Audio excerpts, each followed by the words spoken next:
What's up, everyone? You are listening to Bridging the Gap on the Jersey First TV network. I am AJ Malillo, I am Stephen Rambolo. and we are back and better than ever after another week of news, but really not that much news, especially in Yeah. New Jersey. But like, what are you gonna do? Um, let's start with this. Stephen, how was your week? I mean, it's long. The weeks are getting longer, it feels like. It, things are piling up.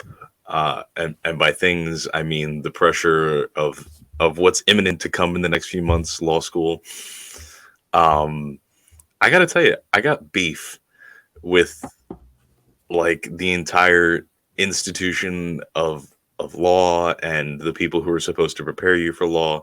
Nobody told me that I needed about $150,000 before I decided to Nobody go and told you do that? this. No, it wasn't really Are you sure hammered in. nobody? Are you sure that you didn't hear me say something along the lines of this is gonna cost a lot of money? Yeah, but numbers are different than a lot of money. That's fair. Um, And I'll tell you what, maybe it's on me, but I'll tell you what, I spent so much time making spreadsheets the other day. I've been doing research on cost of living in these places that I'm looking at, and nobody's given me a viable option on how to square the issue of affording to attend school, live. Yeah, no, those two things essentially. Like Well, I you think can get you're you can get the federal money. That's fine. Some schools prohibit you from working. How are you going to tell me, a go-getter like myself, to sit down, study, and not go work? I'm going to go crazy. I'm not going to make it out. well. I'm going to tell you just a few things of some stuff I learned. Now entering semester two. Yeah. Okay, number one, number one, take whatever the max your FAFSA is. Just Hmm. deal with the debt later. You're going to need the money, so take it. Right? It Yeah. hurts. It hurts me a lot, but like you're going to need it. Number Hmm. two, you happen to be looking at schools maybe in some of the most expensive places to live in the country. So I can't really help you there. um, I ready. number We could go ahead. and number three, you're not going to be able to work. So save up as much money as you can. This is Yeah. coming from someone, Stephen. You lived with me for 3.5 years that we were actual roommates, or Hmm. probably 2.5 years that we were actual roommates, but we have been in each other's orbits and lived in very close proximity for the entirety of our friendship. And in Yeah. that entirety of our friendship, I have maybe not been working, not including law school. The amount of time that I didn't have a job is maybe a month and a half, 2 months, Hmm. right? Yeah. Yeah. Combined over, It's fair. Yeah. and you're Totally very fair. much the same, It's right? true. And I didn't work last semester. I would work the occasional Sunday. Yeah. So I'll tell you what. I'm gonna have to start like I don't know what I'm gonna have to start doing. I'm gonna have to I set think up like a your most viable working option is going to be like a Uber Eats, DoorDash. that. I'm thinking about maybe trying to do personal training online, something I could do Sure. from the comfort of my home. Um, I don't know. Maybe I'll start selling feet pics. Who knows Well, who what it knows? could But I come mean, we to? still got this, right? We still got this. Yeah, So yeah. this will be fun, right? A little outside of law school, but still get the brains flowing. So I that's a good help. I want to play a fun game with you real quick because this Sure. put me into a tailspin yesterday. On average, take a wild guess what you think because I so to add to the question earlier, my week's also been great because I got accepted to the school that I was really hoping to get accepted to this round, California Western, um, which is a phenomenal school out in San Diego. So I was doing some research. What, AJ? Let me ask you sincerely from the bottom of your heart, what do you think a one bedroom, one bathroom apartment with no laundry, like One bedroom, not studio, but one bedroom. one bedroom, one bathroom in San In Diego? California. Well, let's think. So in Philly, that's probably going to run you around $1,200. Okay. So in San Diego, I'm Hmm. gonna give you a solid 2 G's a month. I was looking, dude, at the average price for a one bedroom, one bathroom in San Diego near the school, $2,500 a month. 20. See, in places like that, and sort of bleeds into our story, I think, that we're going to cover for the rest of the show. I think this is a perfect little segue. Um, Places like that, the school knows how much it costs to live there, right? Yeah, Why yeah. aren't graduate housing? That's a great question. You know what I considered today? I was talking about this at work. San Possible. Diego. San Diego is so close to the border of Mexico. I might go live in Mexico Live and in just commute. Tijuana. Yeah, and just commute across the Commute. border. That would be very difficult, I think. I'll tell you what though, if it means I wake up 2 hours earlier than I have to, if it costs me Listen, less than $2,500 a month to get the same amount of space, I become an international resident. That's fine. are there tolls to get across the Mexico and American I border? think I think people walk into Tijuana. I could walk and park a bike out there and I'll Um, be real fit, you know? I mean, I crossed the border also to get to school from Delaware to Pennsylvania, but different border, a Yeah. little bit Yeah. easier. But State, national is what it is. I still had to wake up at 6:30 today to get to my 8:30 on time. So, Yeah. Yeah. That's but so I'll tell you what, aside from all that, very anxiety inducing. It's been a decent week. There wasn't, like you said, not much news. So I've just kind of been coasting. I go to get my car fixed tomorrow. That'll be lovely. So some good things happening. Got to start planning for the future. You know, maybe I'll start selling all my possessions like an old lady who knows it's her time. But what are you gonna do? You have you'll the more exciting week. you'll figure it out, and I have full confidence in you for doing so. Um, I Somebody's got to. I do have an exciting week. It was the first week of school, first week of semester numero dos. We got con law this semester. We got property law and contracts and regulations and legal research and legal writing this semester. Legal writing's persuasive writing. I'm excited for that. That should be a good time. And Right so up your alley. far, so good. I've enjoyed everything, even the classes that I wasn't maybe too thrilled about coming in. I was expecting maybe not vibing with the professors too much, or maybe not enjoying the content that much. I've enjoyed so far. So it's only, one weekend. Who knows? I also officially signed up for my first tour guide experience. I will be a tour guide for Villanova Law School. That's exciting. I'm very Nice. excited. Steven, you know this, and audience, I'll tell you this. When it comes to picking schools, I'm a big tour guide guy. Like, if the tour guide's not good, I'm not going to go to that school. It's going to leave a bad taste in my mouth. I'm not going to want to be there. So it's really important to me to be a good tour guide so that somebody else is going to have a good experience. I had a great one at Villanova. I'm super excited to keep that going and hopefully bring some students in through being a good tour guide. I got my You're gonna trial kill that. competition. Thank you. I got my trial competition next week, so that's super cram, super thing. If I win this competition, I automatically get a spot on Villanova's trial team, which is a travel team. Super big deal. So hopefully I do well. I got a great partner. I think we're building a great case. I think we're doing well. What else? I think that's about it for now. I'm running on fumes, so I'm talking quickly, but I'm very tired. So we'll be okay. I've been up since like before the sun came up today, so it's rough. And so You have you, Steve. you know, So I can't complain too I much. was gonna say you and I can share in the camaraderie that like I woke up before the sun was up today, and when I got home, the sun was also not in the sky anymore. Right, So right. that's just how it goes when you're doing the kind of things that you and I choose to do, and that's another important thing. And I think maybe this is a bit of information I'll impart onto you. I was reminded today by my wonderful coworkers in the kitchen that I work at, which if you know anything about how kitchens are, you're dealing with a lot of very honest individuals. Yeah, they're not holding anything And back. no, no. And I was sitting there and I don't like to complain. I don't call myself a complainer. I like to say that I'm just thinking through my anxieties out loud. Um, That's one way to put it. you know, yeah. And I'm just like, can you believe that it costs this much and I have to send in this much for a deposit and they want me to do this and I got to do that. And my dear friend Aunt just looks at me and he goes, Steve. He just had to like hit the off button on me, and he goes, "You asked for this." He's like, "You worked for this, so you can't complain." So that's the mindset we're moving into this with. This is what I wanted, and I got it. So fair.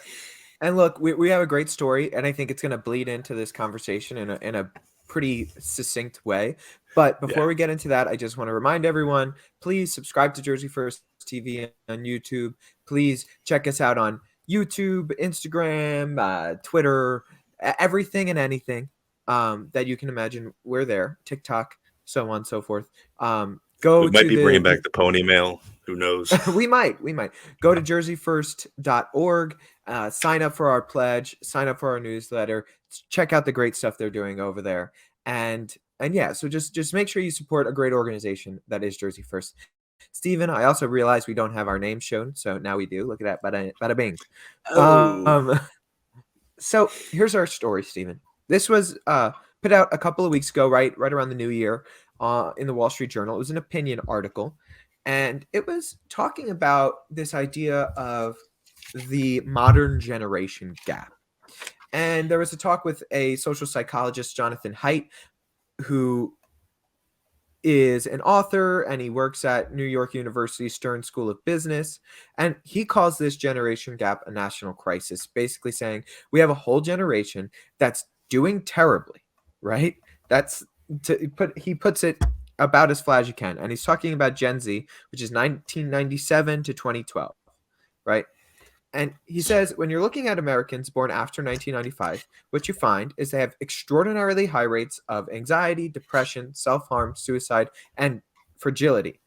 There has never been a generation this depressed, anxious, and fragile, he goes on to say. Now, Jonathan Haidt has written The Coddling of the American Mind, how good intentions and bad ideas are setting up a generation for failure. He also wrote a book, one of my favorite books I've ever read, actually, called The Happiness Hypothesis. I highly recommend it. It is a life-changing book, and I don't say that lightly.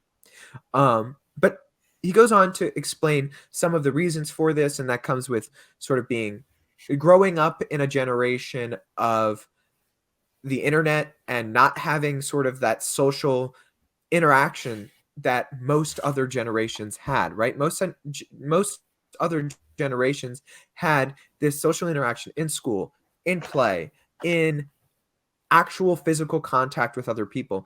The Generation Z is that first generation that we start to see the contact being online. It's through Twitter, it's through Facebook, it's through text message and Snapchat, and there's no escaping when you're getting bullied per se, and there's no real human, genuine connection in a real way of friendship. And I think, Steven, the reason that this works so beautifully of what we're talking about is exactly what you're talking about in working in the kitchen, right? You were working in the kitchen today, and what did you do? You had some anxiety, you were expressing your frustration, and you had somebody look at you and say, stop. You asked for this. This is what you're working for. Like, this anxiety is good. You should have this anxiety, but you have to figure it out, right? Our generation, I think, has so often, to use the term that Jonathan Haidt used, been coddled into thinking that the anxiety, that feeling, is the end all be all. It's not. That's the starting point. You're going to have anxiety. You're going to have issues. Now deal with it.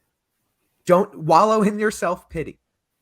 But nobody, I think, really, when I say nobody, obviously I mean generally, there is this thing that nobody sat people down in our generation and said that to them. I mean, my parents did, and I can't speak, I am speaking in broad terms, but I think that that's a real issue, is that when people were faced with these anxieties, nobody said, stop. Think about where you're at. This is where you want to be. Figure this out. And I think that plays into it. And look, I'm not blaming anybody in particular. That's part of where I see this issue. And I'll let you jump in and give your take on it. Yeah. I mean, so I think when we look at the opinion piece, right? He makes this really interesting analogy that I want to just, you know, iterate here. He imagines, quote, literally launching our children into outer space and letting their bodies grow there. They would come out deformed and broken. Their limbs wouldn't be right. You can't physically grow up in outer space. Human bodies can't do that. Then he says, yet we basically do that to them socially. We launch them into outer space around the year 2012, and then we expect that they will grow up normally without having normal human experiences. So when I read that part of this opinion article, that struck out to me to be a tremendous point of truth, and I think a great observation. However, where I kind of sit on this issue is I don't know that it is necessarily as bad of a thing as Mr. Height makes it out to be. I've kind of always understood, because you and I fall into this Gen Z gap here, that we are poised in this really unique position. I would argue that we're kind of on the cusp, like tail end of, I guess, millennial, right before Gen Z. So if anything, we're like the earliest version of a Gen Zer. We're not born in 2008, 2009, right? Like we have a decade on those people. So we kind of got this perfect blend, in my opinion, of these issues that he's talking about. Another point in the article, he talks about how kids in the early 2000s had access to cell phones, but it was a text message. It was like, hey, let's meet at the mall. And that was how, you know, social media, electronic communications, however you want to call it, was used in the early 2000s. Now we're literally going to have an entire friendship that is based solely in this digital space, right? So there's been an evolution there. I think we got that perfect mixture of having those real life experiences and also having the ability to engage in those virtual experiences. We got the let's text to meet up at the mall, but when we're at the mall, we're going to have fun together. We're not going to be on the phones, whatever it might be. So I think my main issue with this is it seems like a sweeping generalization of a generation.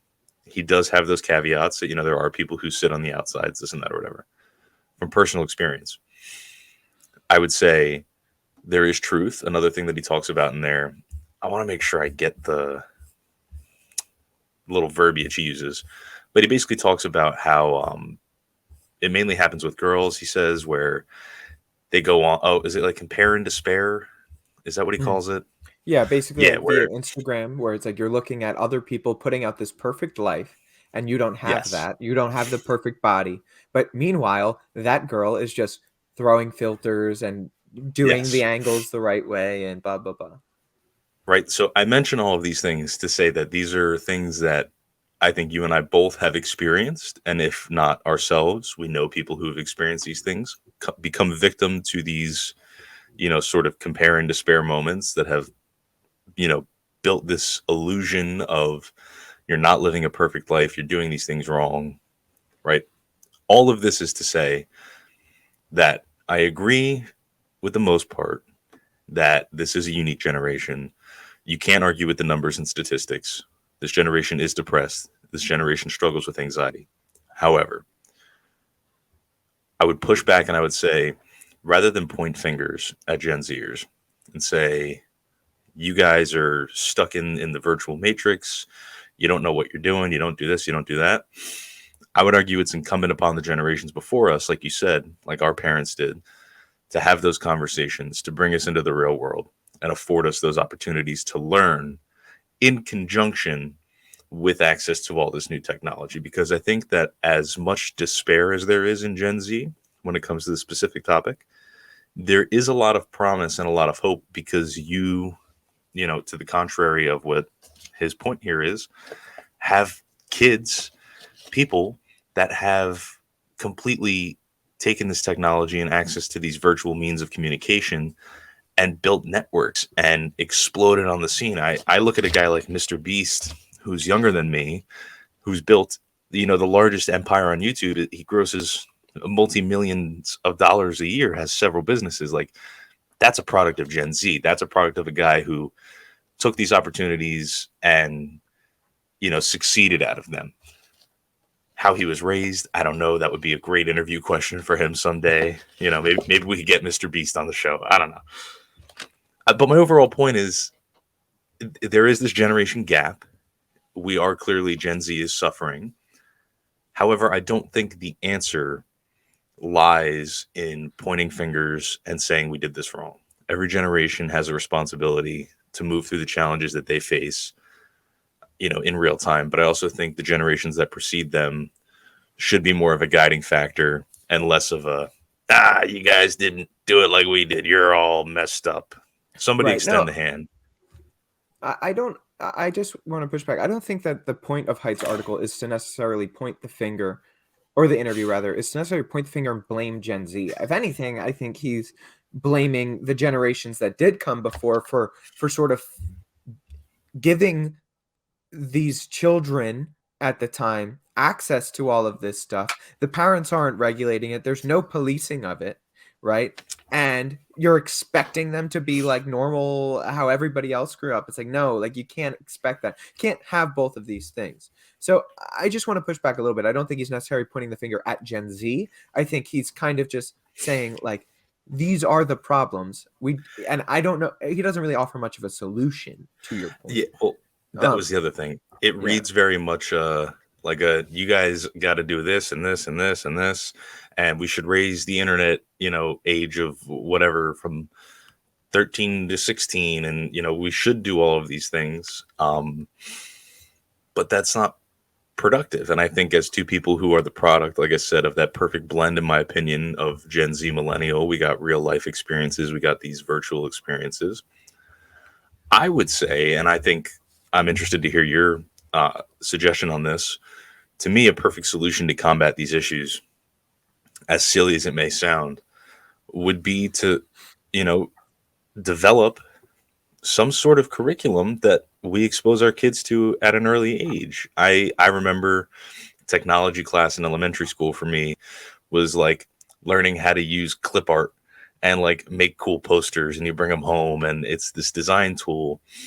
Now, I don't know what technology classes look like. I don't even know if it's even called technology. Like, I don't know what it is. So how are we teaching kids at a young age? Because I think it's a social responsibility. We all kind of have to rally around the next generation and give them the tools to succeed.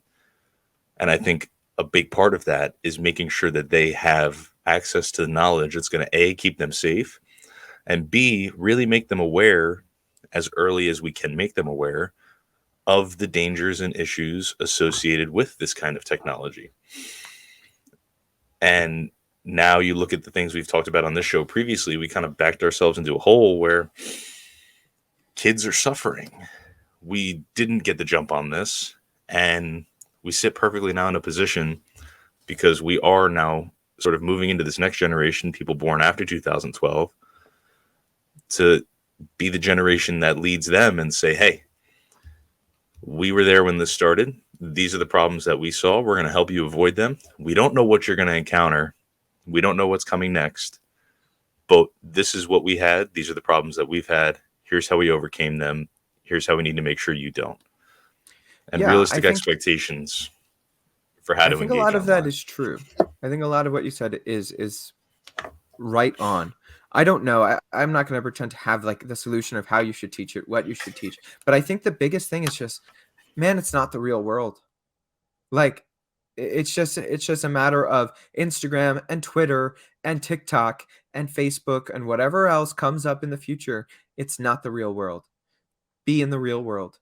And I think one big issue on top of it, and something that's a sort of a theme throughout Jersey First and a theme throughout the past few years, is instead of saying it's get in the real world, we've been pushing people further into the virtual world, right? We've been pushing people to Zoom. Classrooms aren't there. We've been masking again. Like, it's the real world. And part of the real world is disease. I'm sorry to break it to you. And part of the real world is struggle. I'm sorry to break it to you. Actually, most of the real world is struggle. Most of everything that you're going to do, every part of your life, every single day, is going to fill you with anxiety, and it's going to fill you with frustrations and issues. And that's the real world, not the 1 minute clip you see on TikTok of people laughing and dancing and looking pretty, not the literal snapshot that somebody took of them in a particular moment looking particularly good with particular angles and lighting, right? That's not real. Nobody is happy like that all of the time, if ever, right? True. I think it comes back to, and Stephen, I'm sure you'll be shocked by this bit of conservatism coming out of AJ here. I'm sure this is No. very different for you to hear something like this, but it comes back to the teachings of things that go all the way to the Stoics and to the Aristotles of the world. Way before technology as we know it, right? They had it right. They knew what they were talking about. Every day is going to be struggle. The only way through happiness is to go through that struggle. It's not reaching an end point. It's not reaching a goal, because guess what? You reach a goal and then you're like, what's next, right? It's that struggle. You find the happiness and the reason. And what does, like, and we could go on and on and on. What does happiness even mean? What does reason even mean? Blah, blah, blah, blah, blah. We could go down this rabbit hole, which I'm not trying to do because we have only a certain amount of time here. But the overall point is this. How do you teach kids in today's world to be less anxious, less worried, and less succumb to the outer space that is the cyberspace?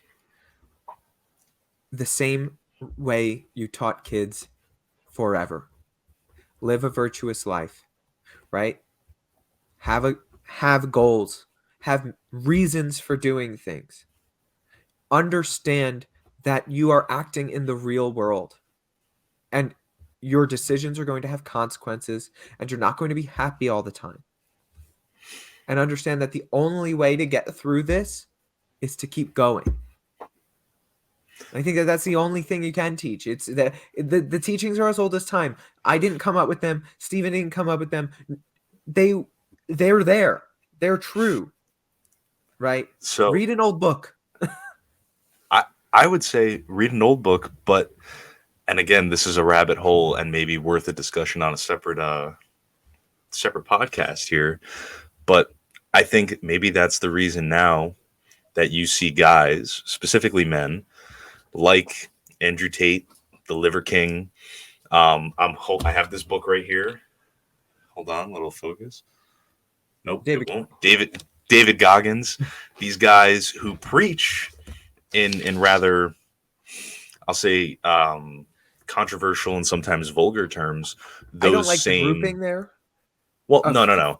Yeah, Of those three individuals, but the point that I'm going to make is each of those guys in their own right makes the same point on principle, which is nobody's going to save you.